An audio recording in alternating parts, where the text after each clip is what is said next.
Let's move along to the Victorian government, which is set to introduce a special tax to help fund mental health services after the interim report of the Mental Health Royal Commission was tabled.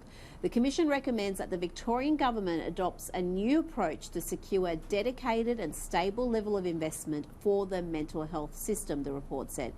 Now, Bev, the Andrews government has vowed to implement all the recommendations, so are we looking at a mental health levy to be introduced? How is it going to work? How much is it going to be? Is it, I mean, we really don't understand. It's a new tax, but how's it going to work? Well, who knows, Rita, but this government is very good at introducing new and increased taxes. This would be the 26th of recent times. Okay.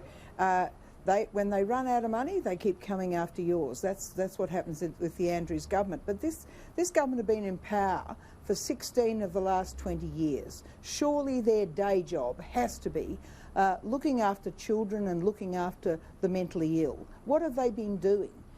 They can't manage a project. We've just had the Auditor General tell us how desperately badly they've gone in their major projects. Well, some of the major projects have more than doubled in cost, but Correct. That's because there's so many projects happening and it's pushing up prices. You know, in the private sector, if you had your project doubling in cost, you'd be out of business. So we've got a new tax. We've no idea how it's going to be introduced. But the interesting thing about this commission is it conducted 16 hearings, only one of which was in the country, and yet we've got a higher incidence of suicide and attempted suicide in rural communities. True, yeah. Yet they took very little interest in what's happening outside the tram tracks of Melbourne, but that's typical seems to be inquiries, but this government is very inside the tram tracks focused, and I think it's very sad for rural Victoria that they weren't listened to more. Absolutely. A mental health tax or levy, Prue, do you think that's something that's going to catch on? I'm going to see other states and territories looking at something similar. It's hard for the opposition to argue against it when we've got people crying out and saying that the whole sector is in crisis and there's people who are falling through the cracks. But is that the answer, to introduce a new tax? Well, no, I would have thought, particularly with the Andrews government, that they just have to manage their budget better so that they could find an allocation of funds.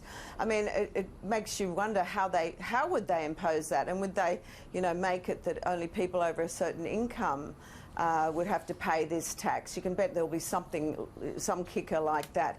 But, for too long, because mental illness is not a fashionable illness, is it?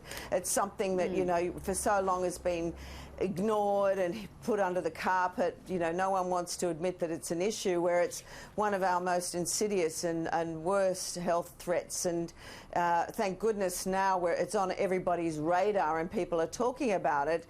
The federal government needs to do more, but certainly so do the states. And the allocation, perhaps needs to be, instead of spending on other things, the health of your country, the well-being of your country, your citizens, is much more important than perhaps other areas where you're allocating funds. So it has to be a priority, but how the tax is going to be imposed, God knows what he'll come up with, but it'll be something you can bet that's got a kicker for people who are on a higher income.